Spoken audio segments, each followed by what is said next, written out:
Tribunal de Contas do Estado vê abuso na contratação de agentes públicos temporários nas prefeituras. São gastos da ordem de 43 milhões de reais por mês. Meu convidado hoje é o prefeito de São Paulo Potengi, presidente da FEMUR, Federação dos Municípios, José Cassimiro, também conhecido como Naldinho. Boa tarde, prefeito. Boa tarde, Jorge. Esse assunto dos temporários, com certeza, é assunto de debate na federação. Como é que a FEMUR encara esse tipo de análise, avaliação do Tribunal de Contas? Veja bem, os temporários realmente é recorrente nos municípios, mas existem os problemas de decisão que dependem de recursos financeiros. Eu vou explicar para vocês um pouco. Às vezes os gestores ficam naquela escolha de Sofia. Por quê? Porque os temporários, normalmente, os prefeitos pedem autorização às câmaras para, por um ano, por 10 meses, contratar servidores, ASG, merendeira, o vigia, né, o vigilante e o motorista. Esses cargos mais básicos, né? E, às vezes, também professores para reforçar o quadro de docentes dos municípios. É aconselhável a cada 5 anos se fazer concurso para diminuir essa contratação.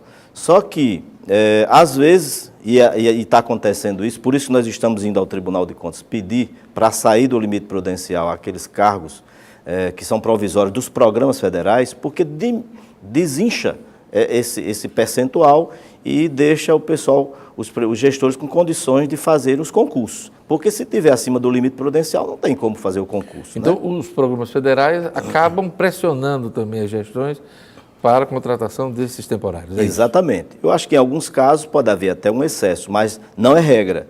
A maioria dos prefeitos estão com problemas porque os programas federais, eles incham a folha de pagamento entre 12% e 16%. E aí impacta naquele limite prudencial dos 54%. Ao apontar esse excesso na contratação de temporários, o tribunal chega a obrigar as prefeituras ao ajuste? Como é que a coisa funciona ou apenas uma recomendação? Recomenda, né?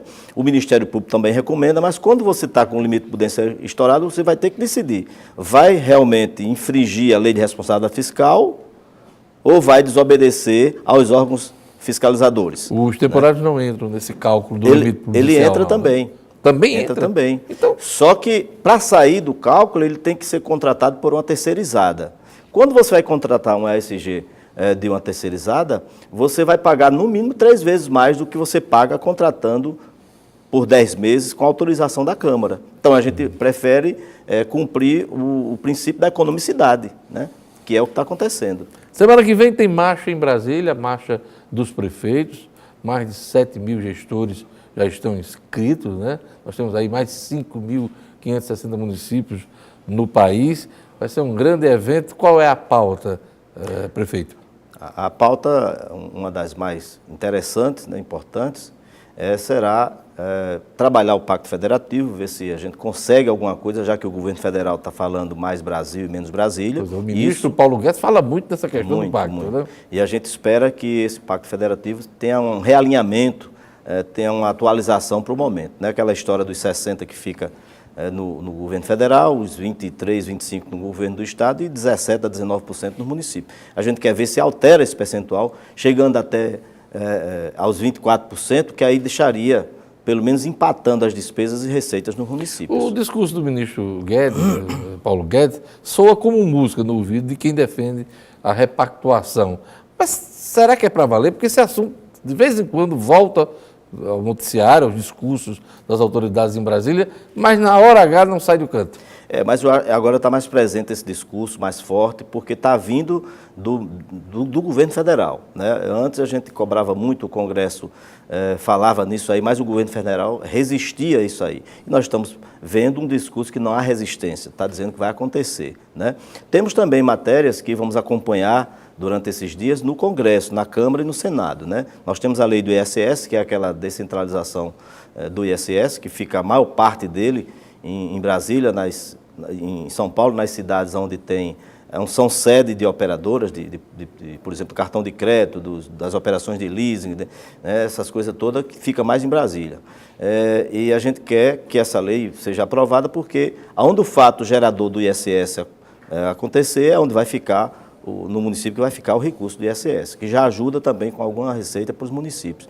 Tem a Lei Candir, que é uma compensação também, que está lá há anos, a gente está aguardando que o governo federal faça essa compensação para repassar recursos que eles prometeram aos municípios, estados e municípios, e que faz mais de 20 anos que não fazem essa compensação. Eles isentaram as exportações de imposto e disseram que iam fazer uma compensação com os estados e municípios. Até hoje não acontece. O volume é muito grande, não sei lhe dizer agora esse número. Você sabe o número hoje? Mais de 40 bilhões estava se trabalhando, mas a gente acha que parece que eles já reconheceram em torno de 12 bilhões e a gente queria chegar pelo menos a 16 bilhões. Pois é, hoje, inclusive, o ministro recentemente, nessas visitas que fez ao Congresso, falou em substituição da Lei Candir por outro arranjo que poderia favorecer estados e municípios, mas não especificou exatamente o que é, até por conta do volume aí, como o senhor falou, 40 bilhões de reais. Né? Nós estamos aguardando também a presença do presidente,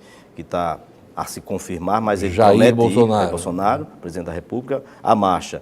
E também o ministro Sérgio Moro também estará presente para falar sobre a história da posição dele com relação à lei dos royalties, das águas profundas, que está no Supremo e que não foi para pleno ainda, já faz 7 anos. Né? Os municípios ganharam a lei, foi aprovada, foi derrubado um veto, inclusive, da presidenta Dilma, mas aí o Rio de Janeiro entrou com a liminar e suspendeu a aplicação da lei até hoje. Fazem 7 anos e não foi ainda para o pleno para poder a gente ter a definição dessa lei e uma redistribuição melhor desses royalties das águas profundas para todos os estados e municípios brasileiros. Prefeito, com certeza a reforma da Previdência estará na pauta dessa marcha, porque o assunto não só interessa à União e também ao modelo geral de Previdência, mas também a estados e municípios. Está na pauta também a reforma da Previdência? Qual é a ideia? Vocês vão ser usados para pressionar as bancadas? Como é que é isso? Veja bem, a CNM é a favor da reforma da Previdência. Agora nós temos... Confederação Nacional dos Municípios. A Confederação, exatamente, Nacional dos Municípios. Agora nós temos algumas condições. Por exemplo, não mexer na aposentadoria rural. Não mexer no... Parece que já há um acordo nesse sentido, né? Exatamente. Não mexer também naquele... No BPC. No BPC. Que é o benefício continuado, né? De proteção de previdência. Exatamente. Continuado. Então, esses benefícios e também aquele renda mensal vitalícia, que é aos 65 anos, esse pessoal, eles têm como, vamos dizer assim, ter essa renda para eles, né, para se sustentarem, e são categorias específicas, especiais, e também serve para fomentar a economia dos municípios pequenos. Se for cortado, vai afetar muita economia de muitos municípios. Exatamente. A economia de muitos municípios. É uma renda muito presente e muito necessária para o fomento do comércio das cidades pequenas. Né? Parece que já há um certo entendimento nesse sentido.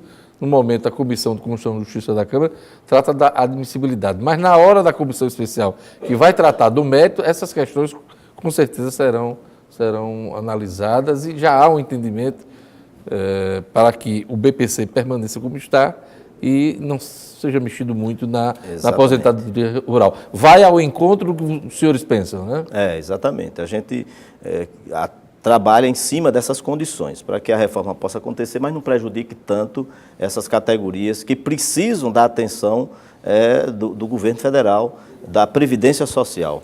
O Estado do Rio Grande do Norte está aí com folhas em atraso, 4 folhas, está pagando no mês, mas aí mantém esses atrasados. Eu lhe pergunto, como é que está a situação dos municípios do Rio Grande do Norte? Algum está numa situação parecida com a do Estado? Não, pelo que nós tomamos conhecimento nos últimos dias, fizemos uma avaliação e pouquíssimo, um percentual muito insignificante. Residual. Né? Eu acho que 99% dos municípios do nosso estado, graças a Deus, estão com suas folhas de pagamento. Porque alguns deixaram folhas em atraso, 13º, mas a notícia que você tem é que... são casos isolados que está devendo 1 mês ou 2 de folha de pagamento aí. São casos isolados. A gente não pode nem dizer que tem... A gente pode falar em um percentual porque é ínfima a quantidade, a verdade é essa, viu? É isso aí, eu queria... Porque 2018 e 2019 foram 2 anos, 2018 foi um ano muito melhor do que 2017. 2019, a gente está vendo que os repasses estão vindo percentuais pequenos, 2, 3, 5% a mais em relação ao mês do ano anterior, mas está vindo, então a gente está vendo que a economia está havendo uma pequena melhora. Está se recuperando. Está se recuperando. Prefeito Naldinho, José Cassimiro, Leonardo Cassimiro, presidente da FEMURB, muito obrigado por sua presença aqui e boa sorte lá na Marcha dos Prefeitos de Brasília. Boas discussões. Obrigado pela atenção aí, estou à disposição sempre. Isso aí, obrigado.